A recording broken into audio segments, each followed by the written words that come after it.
Hello family, আজকের দিনটা আমার জন্য খুবই স্পেশাল, কারণ আমার চাইল্ডহুড ফ্রেন্ড আর তার সাথে আমার বিশাল রকমের বেস্ট ফ্রেন্ড প্রীতি আজকে 70-এর মুখে ছাই দিয়ে নিজের জন্য আরও একটা ঘর বানিয়ে ফেলেছে। তো এটা আমার জন্য খুব প্রাউড মুমেন্ট। এটা যদিও ওর অনেক দিন আগে ঘরটা ছিল, কিন্তু এটাকে আবার নতুন করে বানিয়ে ওরা গৃহপ্রবেশ করলো যজ্ঞি করে।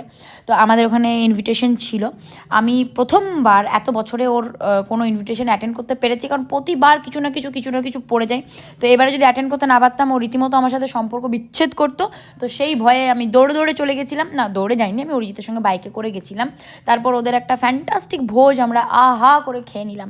তারপর অরিজিতের যেহেতু ক্লাস ছিল, ও বেরিয়ে গেছিলো। আমি অনেকক্ষণ ওর সাথে ছিলাম, কারণ আমাদের আড্ডার শেষ ছিল না।